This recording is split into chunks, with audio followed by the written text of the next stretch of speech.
Hello there, ladies and gentlemen, and welcome to another episode of Cookiecast. Today on Cookiecast, it's the Darkest Timeline podcast, so you got me for the day. There'll be something from the last week, which won't be the last week, it'll be a week in time gone by. There'll be games, movies and TV, and maybe some other stuff. Who knows? So here we go, this is Cookiecast, the Darkest Timeline podcast.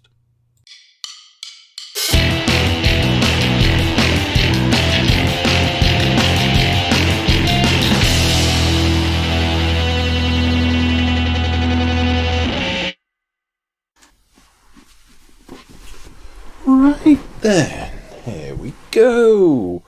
Hello, Cookiecast, Darkest Timeline podcast. It is me, Cookie. No real surprises on that one, I wouldn't have thought. I've got straight hair. Right, let's get down to business. Honestly, do not know what the deal with this.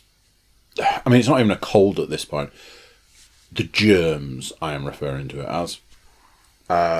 Felt fine all day. Was like, okay, I feel fine. Definitely going to go to the gym tonight. Got in the car and it felt like somebody had filled the car with germs. I got so far and I'm like sneezing left, right and centre. My chest was really tight.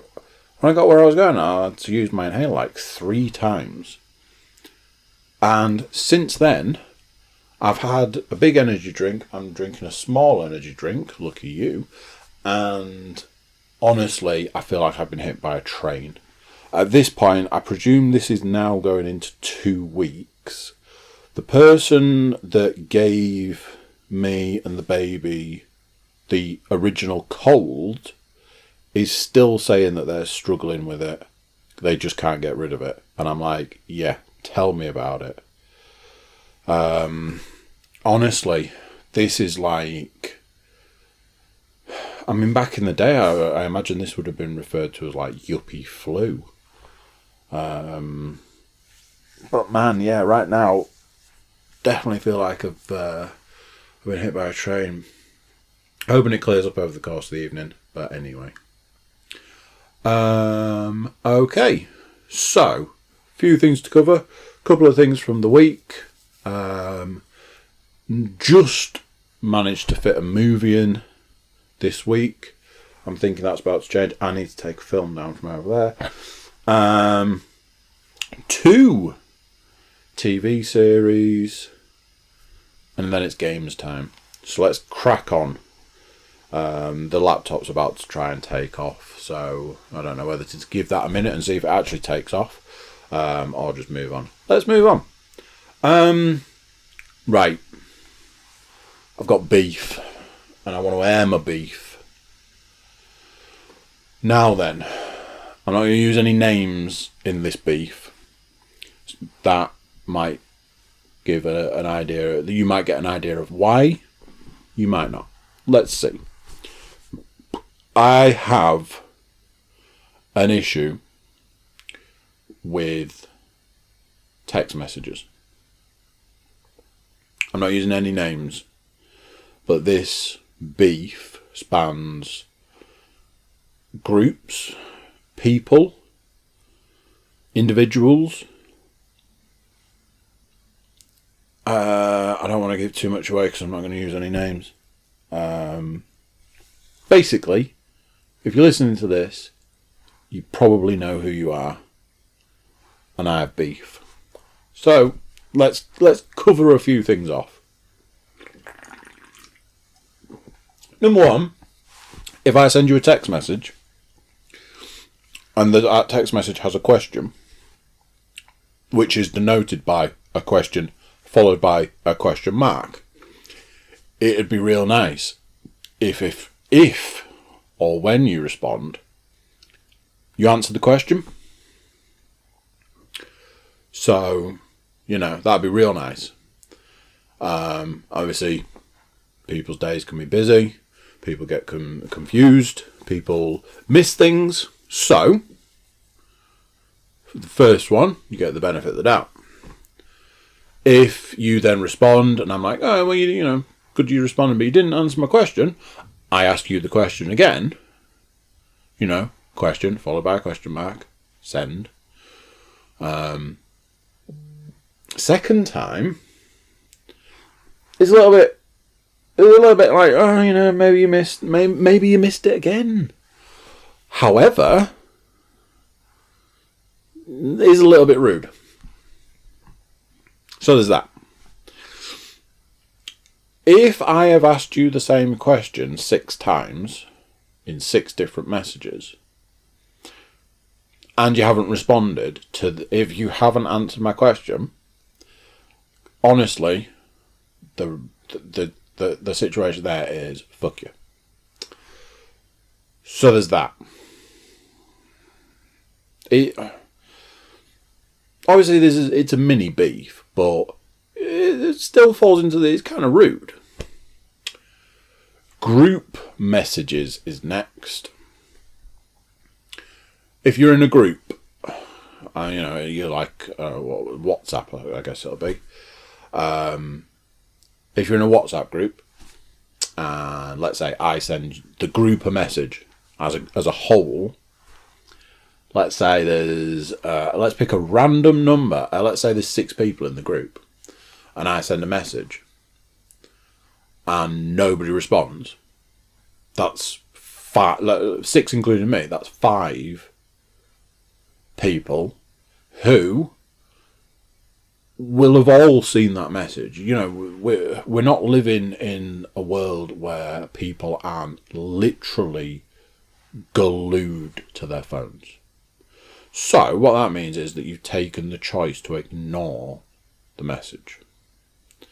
Likewise, if I send a question to a group, that's 5 other people who have ignored that question. Same principle as the earlier beef. If I ask a question to a group or to a specific person in the group, that person doesn't respond, so on and so forth. Group texts work like this, and this is the bigger beef inside of a group text. If I send a message to one group asking a particular question, like let's say one person was aware of something, but another person needed the question asking, like, hey man, we're off to the pub. Are you coming? Because, the we in this is me and the other person. We're off to the pub. Are you coming? And that person then doesn't respond. A, it's a question. B, it's a group message. C, we're falling into that rude category.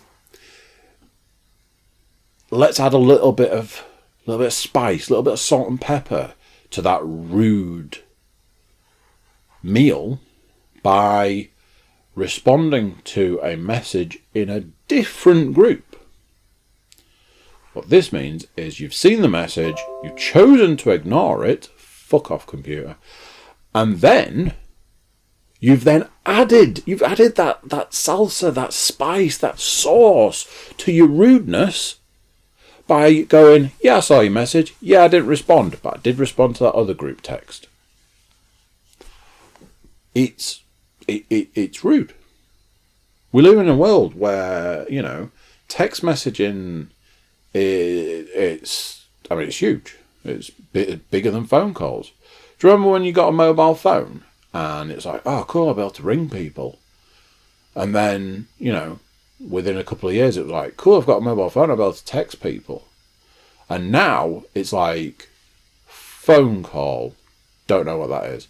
I once got a mobile phone, brand new mobile phone, and 2 weeks later found out that the earpiece on the mobile phone didn't work. So somebody phoned me, and I'm on the phone going, hello, hello, hello, hello, hello, not knowing that the person at the other end's going, hello, because the earpiece didn't work. I had to take the phone back. 2 weeks after I got it. And we're not talking, this is a recent thing. This was 10 years ago. This happened, at least 10 years ago. That's how much text is a thing now. Yet, text messages are ignored. Do you remember the days where you could say, oh, yeah, sorry, didn't get your message? And that was a legitimate thing you could say, because every now and then the odd text message would go missing. Even in those days, it was bullshit 90% of the time. Oh, sorry, mate, didn't get your message. What were you asking? Or what was that about? Or what was it? Short version is you didn't want to respond to the person. Nowadays, can you imagine if somebody said to you with a straight face, oh, I don't know what happened there, I didn't get your message. You'd call them a liar to their face. It's rude. Is the deal there? It's rude. There are rude things going on in the texting world, and it's one of those. If I'm honest, I've got people in groups that I know if I send a message to that group, X person won't respond. Same people that are on their phones 90% of the times, but I know they won't respond because that's who they are. I know I've got people in groups that if I send a message, they won't respond, even though they know full well that, they should, sort of thing. You get the two different people. The people that don't respond because they're like, I can't be asked. People that don't respond because they're like, I don't want to respond. I've got those kinds of groups. Everybody's got those groups, I presume. Maybe it's me. I've got I know that if I text a group, there's a chance I won't get a message back group. I've got the people that if I text, I'm like, probably won't hear back from that person. I've also got the other people, it's like 50-50. Depends how they're feeling that day. I've got people like, oh, yeah, I didn't respond to your message because I didn't know where my phone was at the time. Oh, that's funny, because every time I see you, your phone is literally in front of, it's like 6 inches from your face. So what? Other times your phone's MIA, yet every time I see you, everybody knows where your phone is.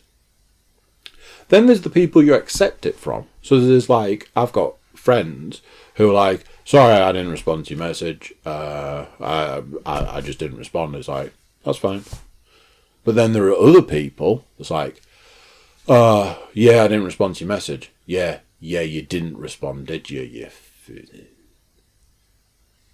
This is probably a bigger deal. I'm probably making a bigger deal out of this than it is. But the reason I brought it up is because I actually wrote it down on my list to talk about on the podcast, because I'd had a week of people not responding to messages and then responding to other messages in other groups and be like, yeah, you're a dick. People not responding to messages at all. Like, you send a message to a group of like 6 people, nobody responds. It's like, cool, thanks for that. Really glad I took the time out of my day to write that message. It's rude. Don't do it, people. It's rude. Speaking of phones, the irony.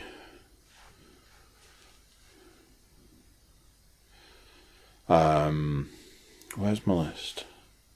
So, text. Screen time. So, recently, I've had a little bit of an issue recently. The baby is a bit obsessed with mobile phones. That's one of those. Obviously, in this day and age, as a baby, even babies will see a lot of mobile phones. Obviously, when I was a baby, mobile phones didn't exist.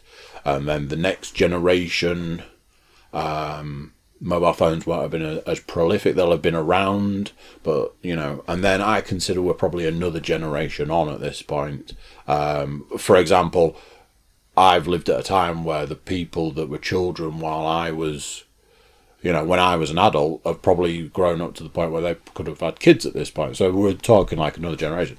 This generation, a baby sees a mobile phone all day, every day. Whether it's the parent, the people out in the world, TV, whatever. So, no surprises, the baby, a little bit obsessed with mobile phones. Not just mobile phones, to be fair, laptops as well. I think kids and computers, I know it's a thing, tapping on the keyboard and stuff like that. So, technology's everywhere. And they're interesting, as adults, we're drawn to them. we're addicted to them because of what they are. It's lights, it's flashing, it's, that sort of stuff. So, recently, I keep saying, I think it's about time to reduce the mobile phone usage around the baby. So I have like different times where I need the phone. I had an email today that I needed to get at that point in time, to read, to do something sort of deal. There are specific points in time where I've got podcast stuff to do, which I do from my phone. I send my updates and get the podcast out into the world and those sorts of things. There are times, as far as the podcast goes, that I don't have to do anything. I can preset settings and things like that. Then there's the time that we all know, which is, Facebook time, which,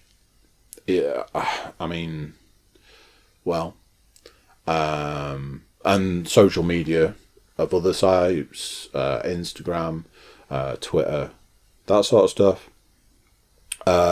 And there's obviously, for me personally, there's Lemmings time. I do love playing a little bit of Lemmings. So yeah, mobile phone usage is high. But I've got to that point now where, like, the baby looks and I'm like, you don't need the phone. And I put the phone away. So I've been making this conscious effort not to use my phone around the baby.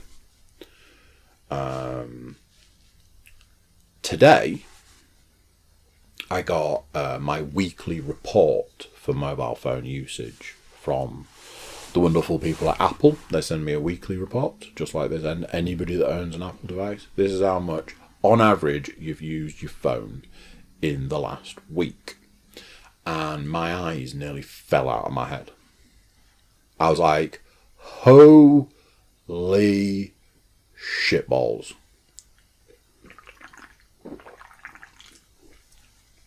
Honestly could not believe that it was possible. I often think there are times that and I've said it and I've thought it and I've never done anything about it. One of those.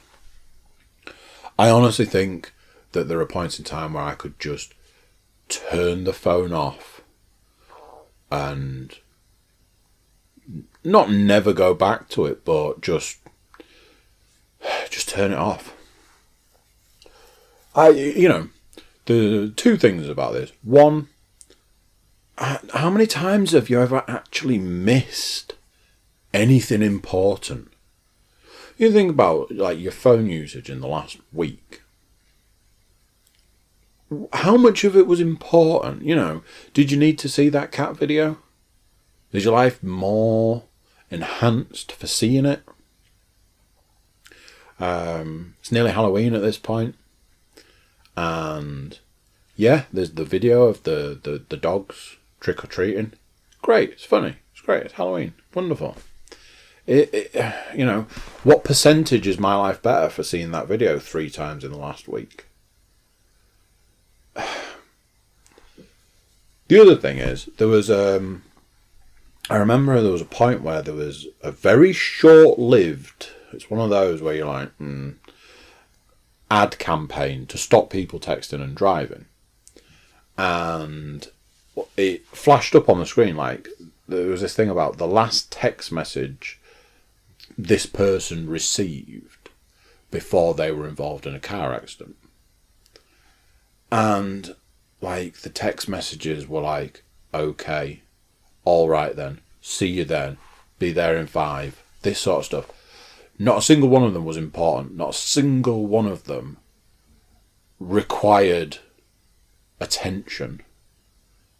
And every single one of them was sent to a person who checked their phone moments before having a car accident. Anybody who's listened to this podcast knows I have an issue with irresponsible use of motor vehicles. Other people listening to this podcast might find that ironic.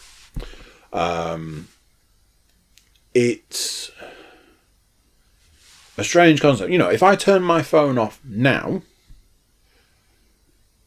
if I turned it back on in a week and went back through text messages, phone calls, voicemail, that sort of stuff, what are the chances that I would be like, oh my God, I've missed something life or death important? I would go out on a limb and say almost non-existent. Like, probably zero. Going back to like the texting thing, I've got people, a friend of mine, not going to use any names, just doesn't do texting. So I send them a text message. Sometimes you're lucky to get a message back that day. And I'll be like, all right, mate, how you doing? What you been up to? You know, what you got over the next couple of days? Shall we meet up? Do you want to do something? You know, shall we go and do this? Blah, blah, blah, blah. And and the message I'll get back is like, sure. Cool. Same person who's still like, you know, they're very much into like phone calls. Weirdest thing being was like, not a great texter, but I had like a long phone conversation with them not that long ago.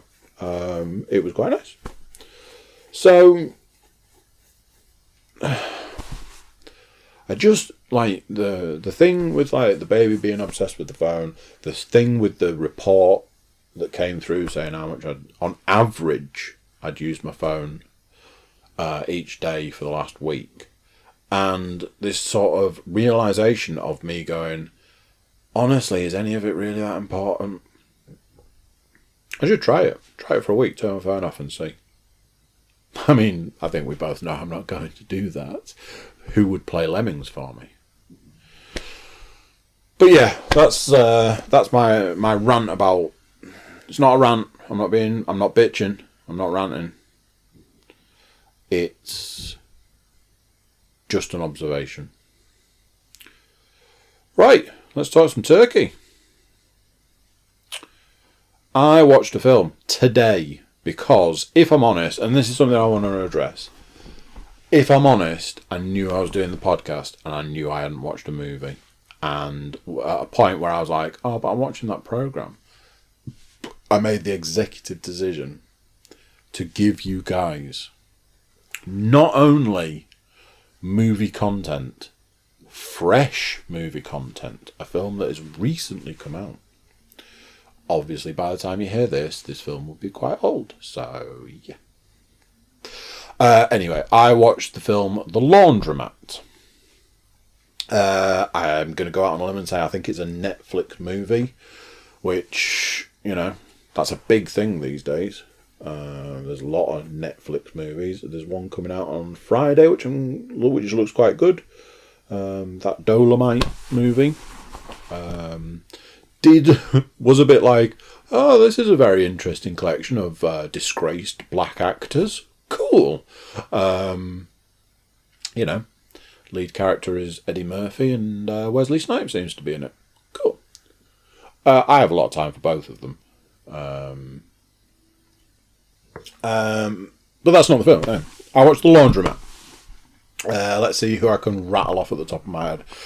Meryl Streep, Gary Oldman, Antonio Banderas. Don't really see him around these days. Bernadette from Big Bang Theory. Sharon Stone popped up in it.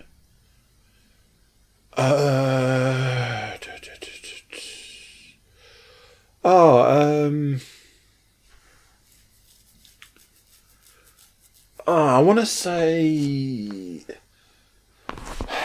you see, again, should have done this research earlier. And the worst thing is, I actually did do this research earlier, and now I can't remember.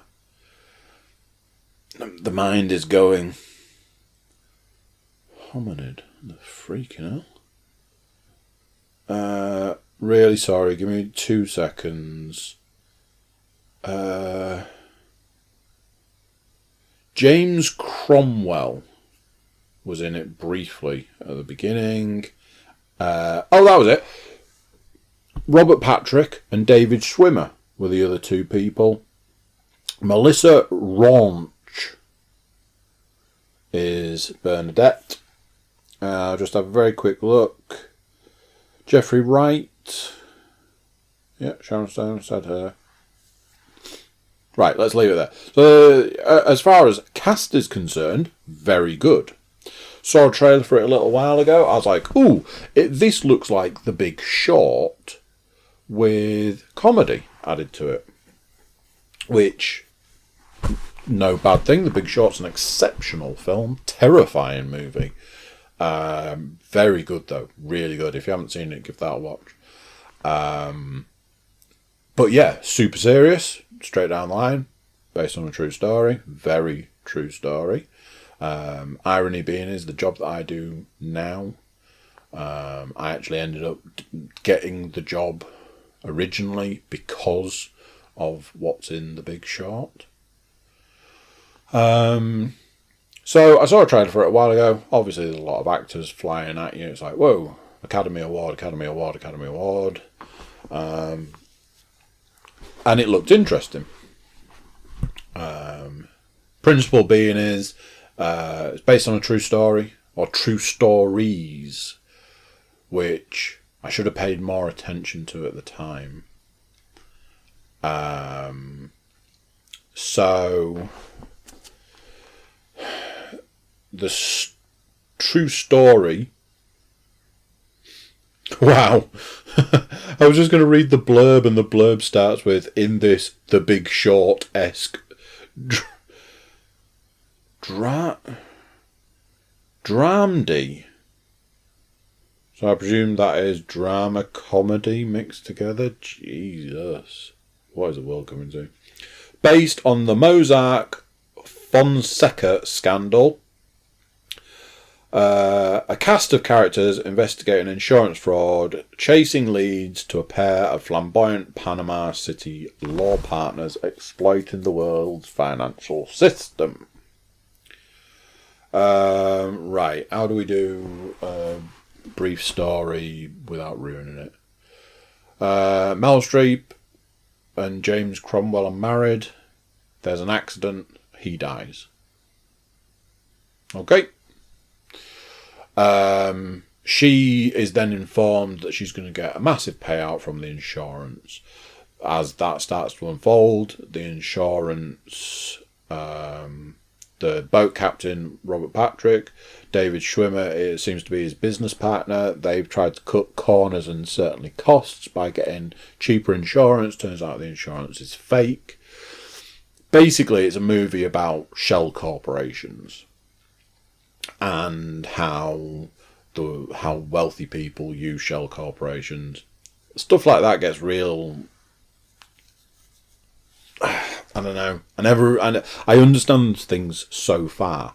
Like I watched Ozark. I watched the first series of Ozark, and realised that at no point did they actually explain how money laundering works. They were just like, oh, we'll go over here and we'll buy this and then we'll do that. But they never actually explained how the money laundering works. Obviously, you don't want people watching a TV programme and then going out and becoming money launderers. But they never actually explained how it works. Through the work I have done in the past, I know X amount about money laundering. So yeah, the shell corporation thing, I got real sketchy on that. There was like this thing about how there was this company that was worth $20 million, but the company didn't exist. Yeah, shortest version is I'm not intelligent enough for these principles. But I can still enjoy stuff. Like The Big Short, it was like, that was all to do with like ridiculous mortgages. I get that. So started watching The Laundromat, and it started out great. Gary Oldman was very good. Antonio Banderas was fine. Meryl Streep was Meryl Streep. So we got so far, and the film's going along, and then it's like, take this guy for example. He just wanted to be a good guy, and then it starts telling this story. And what I remembered at that point was that it's done as a collection of short stories that all make one bigger thing. The principle behind the film is that the story's being told from the bad guy's perspective, I suppose. And they use things like, they'll say tax evasion is bad. That's a bad thing, and it's a criminal offence. Tax avoidance, on the other hand, is perfectly illegal, blah, blah, blah. They talk about certain states in America where they wrote laws to get around taxes, and then there are states where there's like 285,000 companies in that state paying no tax. A load of facts and figures flash up at the end of the film about something like $17 billion worth of unpaid tax, or tax that wasn't paid because of these laws. And it just keeps coming back to the most corrupt country in the world is America. And, no matter whether it was they were in Panama or they were talking about France or China or this or that or the other, they just keep bringing it back to America. They make a joke at one point about the director of the film and the writer having a finger in a pie, let's say. So there was that side of it. What happened whilst watching it was the first, I don't know, was it the first half an hour maybe? Was fine, was perfectly watchable. Then it's flipped to this, here's a short story about this character, here's a short story about this character. They tie into the story in this way, which was fine, but, pardon me, there was like the first guy, they're like, right, we're going to talk about this guy and how he operates. He was obviously a bad guy in a lot of ways because he was dealing with these shell corporations, and there was a lot of money, obviously. But, he just wanted to protect his family, he just wanted to do the best for his family, but then it turned out that that wasn't necessarily the case. A lot of money, a lot of money, a lot of money. I got to the end of this short story and realised that they didn't actually tell us how he connected to the main story.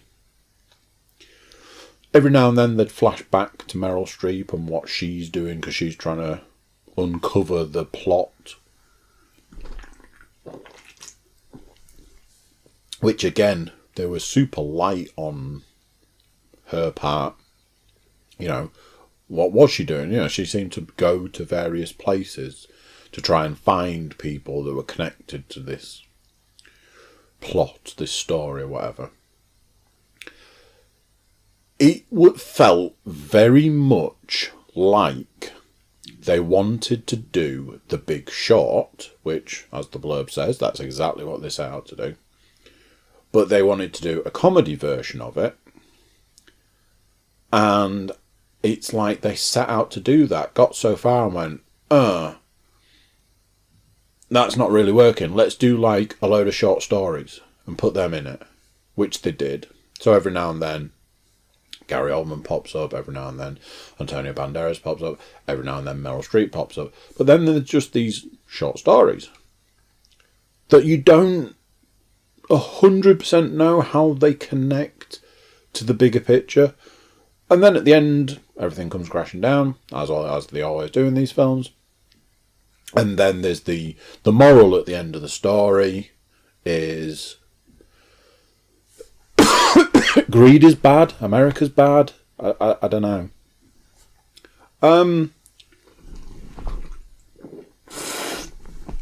It was fine. It was watchable. It was an hour and a half of my life. I enjoyed it. It was nice to see certain actors still acting. But I walked away from The Big Short like I need to do something. We need to burn the world down because this is terrible and it's still going on and and oh my god, it's awful, and oh man, why are these things allowed to happen? And that film affected me. This was like I think they just seemed to make it too light, and there was too much going on. Like I say, certainly very watchable, certainly enjoyable in a lot of ways, but just a bit of a higgledy-piggledy mess. There was the stuff in China that... yeah. I mean, I don't know whether it's like... maybe I need to go back and watch it again, I'm not sure. But yeah, it was worth a watch. Definitely worth a watch. I'd never tell you that, something like that isn't worth a watch. But what I will say is... But yeah, bit busy. Right, so that... I watched a film for your enjoyment. Let's talk some TV. Pretty sure at the last we spoke, I was so far into Raising Dion. Originally I watched like 10 minutes of the first episode. Pretty sure the last time we spoke, I had this exact issue. I got a freaking tickle that I just couldn't shift. This is these germs. I will try and continue. So I'd watched the first 10 minutes, and then I think the last I spoke to you, I'd watched 4 episodes, maybe. There are 9 episodes in the first series. It is almost definitely going to get another series. So, absolutely fantastic. Really good series. Really well done. Really good take on the superhero genre. I was right about the twist, unfortunately. I kind of knew what was coming all along. But that didn't stop it from being thoroughly enjoyable series to watch. I have recommended it to a couple of people, and I am recommending it to you now. If you haven't watched it by this point, you might be a bit late to the party. If you enjoy the superhero genre, definitely check this out. You're looking 45 to 50 plus minute episodes. There's 9 of them. Definitely going to be an enjoyable watch if you like those things. There's a couple of points in a couple of the episodes where the acting is a little off.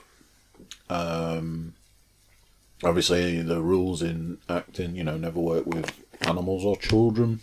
Obviously, this is quite heavily child-based. The kid that plays Dion, fantastic. But every now and then, it's a bit like, oof.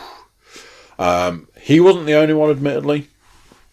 There was a woman in it that there was a couple of scenes where her acting was pretty ropey. But certainly didn't put a dent in it as a series. Really good, really enjoyable, lot of fun.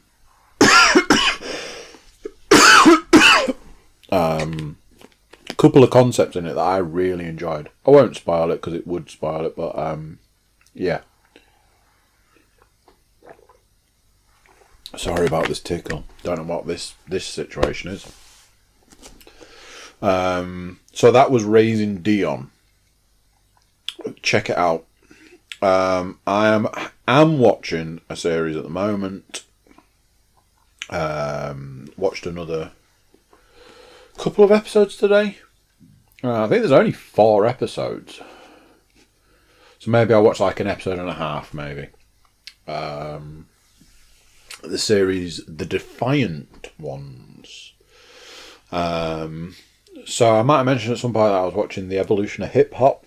That got so far, and it talked about like the old stuff, like the start, the beginning of hip hop, where it came from and that sort of stuff. All that was really enjoyable. Once it got up to sort of like current, I very quickly lost interest. I like the older hip hop stuff. Your sort of your Dr. Dre, your Snoop Dogg, your because that's that's what a lot of this stuff is about. NWA, that sort of stuff. But the newer stuff, I'm not a huge fan. So the Defiant ones is sort of two perspectives that basically converge. So you've got the Dr. Dre side, and then you've got his surname's a bit weird. So it's Jimmy Iovine. I think I said previously that I would want to say Irvine, but it's I-O. It's like I-O-I, I think. So obviously Dr. Dre, anybody that knows, there's a lot of, in this program, there's been a lot of the Straight Outta Compton stuff. It's sort of done around the time they were making that.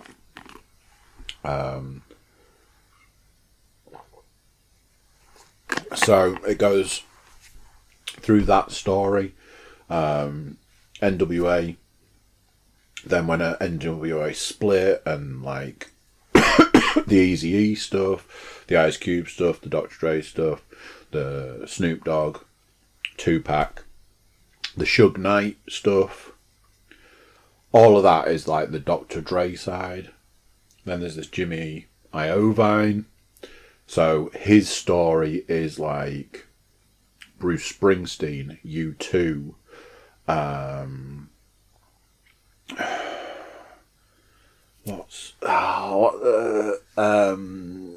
Fleetwood Mac.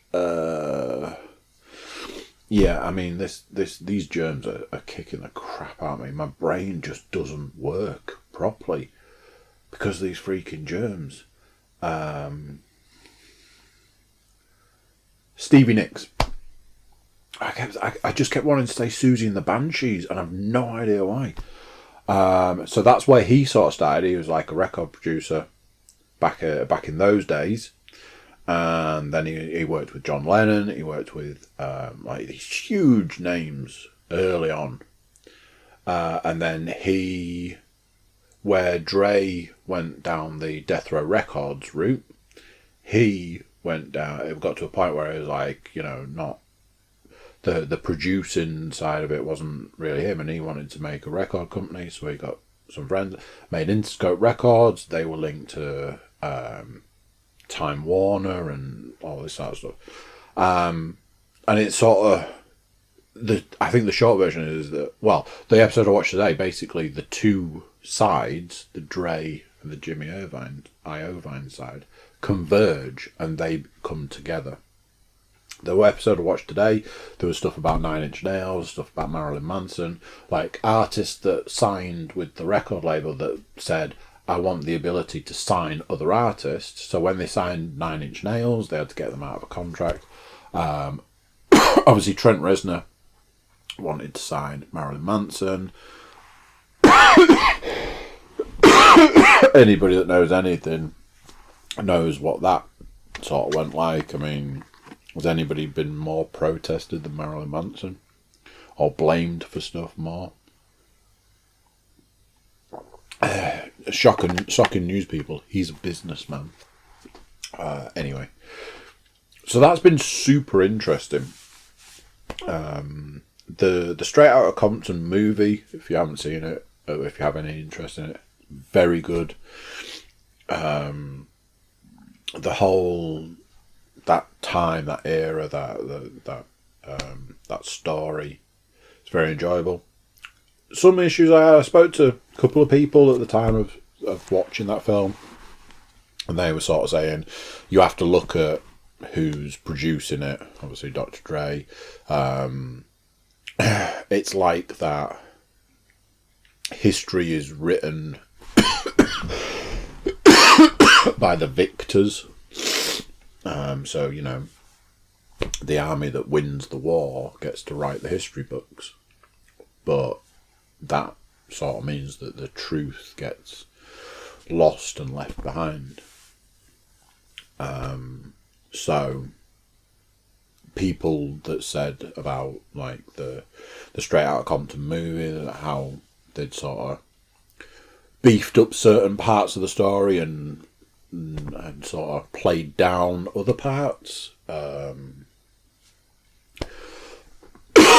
There's been some stuff in this program, this Defiant Ones, that talks about some of the stuff that Dre had done, that Snoop Dogg had done, Tupac, that sort of stuff. Obviously, there's the whole Suge Knight stuff. Watching this program, I did, from watching Straight Outta Compton, that character, that Suge Knight, he was a bad guy, and obviously they make him the bad guy of the movie.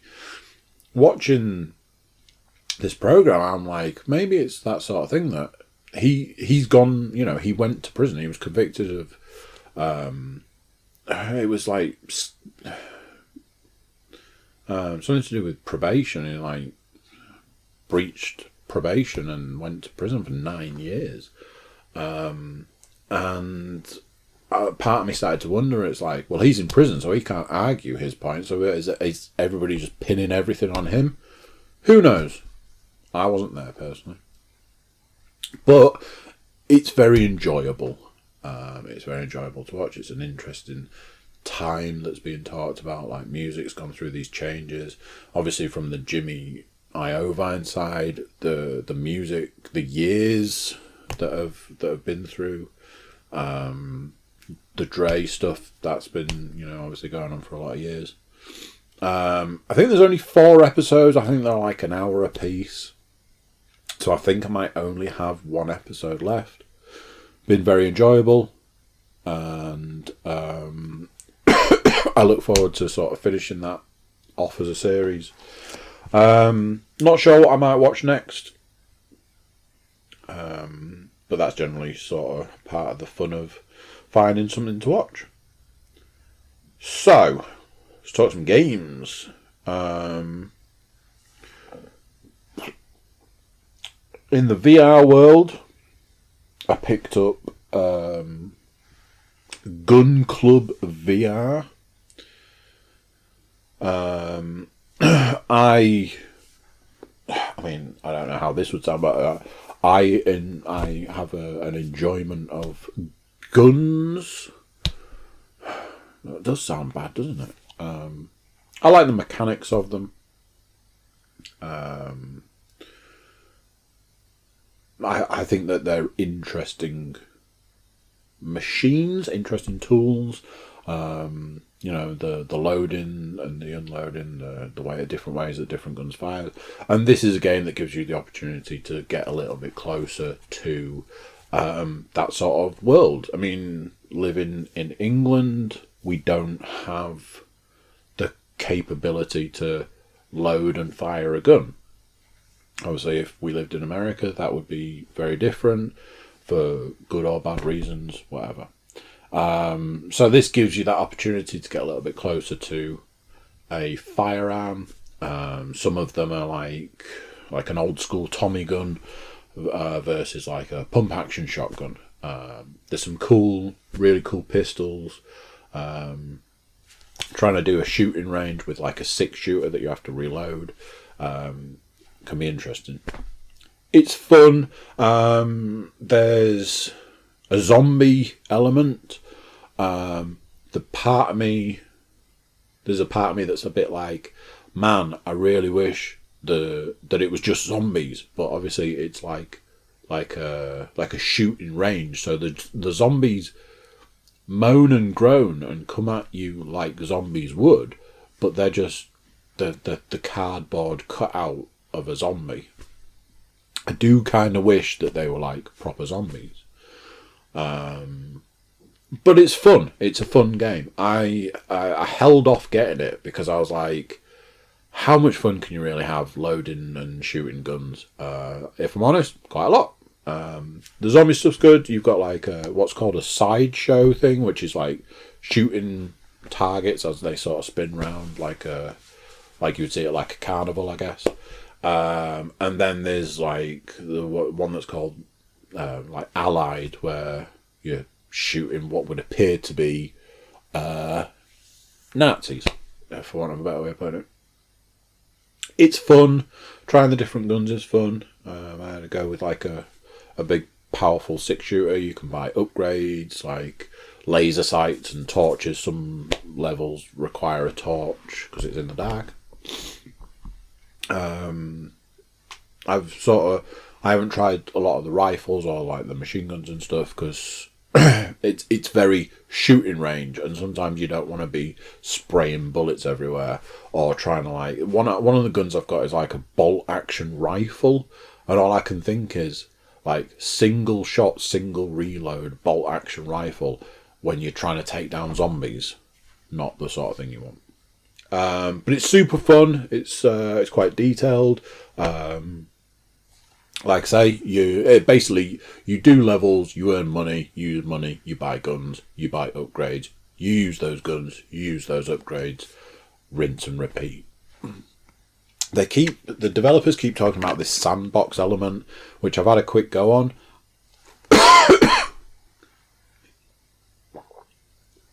If I'm honest, I'm not really sure what the big deal is. An element of it was a shooting range. Then it was trying to tell me that I could like put exploding barrels around the room. Honestly, I didn't get it. However, it's probably one to revisit because I was wanting to do the main game. I'll go back and have a look at it and see what that's actually all about. One of the cool things it had was like if you turn your left hand over, you get like an interface. And that interface you can like bring the guns up and brings up like the barrels and things like that. So that was cool from that aspect. I think I need to go back and look at it again. So that's what's been going. That's what's been going on in the VR world. Still playing Vader Immortal Episode 2, trying to unlock those lightsabers. Getting really, really tough now. Like you definitely get a sweat on playing that game at this point in time. Been playing, bit of Beat Saber, bit of this, bit of that, bit of the other. It's as simple as that, it's VR. Yeah, it'd be nice if there was more new stuff, but you play what you got. As far as console games are concerned, I'm still playing Ghost Recon Breakpoint. If I'm honest, I've reached the point where I'm now starting to see what the reviews were talking about. It's a great idea executed poorly. One of the biggest things I always remember about playing Ghost Recon was each game was different. So, if anyone's played Future Soldier, and then you go from Future Soldier to Wildlands, it's two different worlds. Literally. But it's very much like, wow, this is a complete difference. I think there was 2 Future Soldier games, so obviously there's not a huge difference there, but, I remember the first time of using a drone in a Ghost Recon game, and it was like, wow, this is amazing, this really is the future. And then you go to Wildlands, and you've still got the drones, but it's completely different. I've played Wildlands a lot. That's no secret. No, everybody knows that by this point. So then going to Breakpoint, after you play Breakpoint for so long, you're like, Well, it's kind of just Wildlands. And that grinding aspect of Wildlands where you go to this base and you go to that base and you go to another base, where that's fun in Wildlands, playing Breakpoint, you're a bit like, well, I just did this. Yeah, it was a different game, and that game's been out X number of years, but I just did it the other day because I played Wildlands the other day. You're feeling a little bit like they've given you the same thing and told you it's something else. I haven't been... One thing, I was talking about this earlier, I haven't done a main mission in days because I've been trying to do the side mission stuff. But the side mission stuff does feel like a chore. In Wildlands, you could see a clear goal. I need to go here to get this gun because that gun is going to be better. I need to go here to get that upgrade point because I need to upgrade my guy, my squad, my whatever. I need to go here to get that upgrade for that gun because it's going to make it better. Breakpoint doesn't have that. Breakpoint has, go over there and do something. Just busy yourself for a minute while I do more important things. That's what Breakpoint feels like. You know, is the gun going to be better? Yes, but only slightly. That's not a bad thing. You know, don't get me wrong, it's not freaking Borderlands. All the guns are better. Nearly all, 95% of the guns are better. You know, you pick up a pair of boots and it's 2 points better than the other pair, the pair you're wearing. Cool! I can sell the pair I'm wearing and get some money and buy more stuff and I can get a new vehicle. All of that's there. But it's just... I mean, is it that it just doesn't feel like there's any point? You know, Wildlands had this clear goal. You were there for a reason. You were there to take down the cartel. Breakpoint, because they've tried to please everyone by not making it a real place and not making it a real person and not making it real, immediately you've already taken away an element of it's important. So now we're told that it's not important. Okay, so why am I doing it? Don't get me wrong, I don't believe that, you know, I don't believe it's real. It's just... it feels pointless. And there's the, I've got to bandage my wound. Well, that's just an annoyance. You know, have a health pack or a health bar or whatever, but not something... Here's the thing. The moment I saw that game had stamina, I was like, fuck off. Stamina in any game has never been anything other than an annoyance. It's a way to make you upgrade your character. It's a way to make them sell you something eventually. That's all that stamina has ever been and will ever be. It's just an annoyance. And in Breakpoint, you've given us 2 annoyances. Now you've got stamina and you've got to heal yourself. And for some bizarre reason, if you've got 3 blocks of energy, like a health, 3 blocks of health, to recover the first block, which if you were trying to recover the first block, you'd be dead, but to recover like the first of, like the second block, you can wrap it round wrap a bandage around your arm. Second block, cool. To recover the third block of health, it's going to take forever because you've got to wrap your arm, you've got to wrap your leg, you've got to do this. Some guys, 9 times out of 10, shooting you in the back of the head at this point. But for some reason, the third block takes 3 times longer than the one before it. It's just annoying.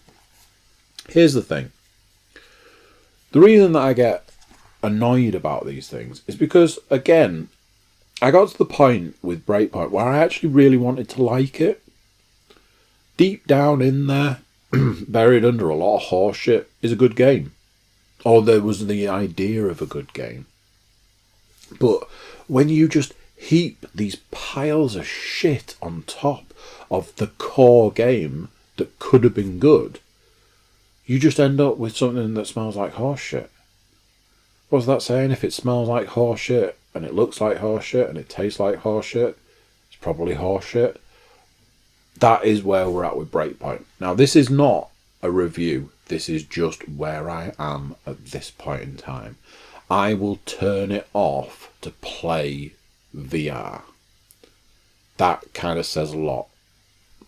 What I mean by that is I'm happy to turn it off. That shouldn't be the case. For something that I've paid a lot of money for, something that a lot of people have put a lot of work into, I shouldn't be happy to turn it off. I got another game.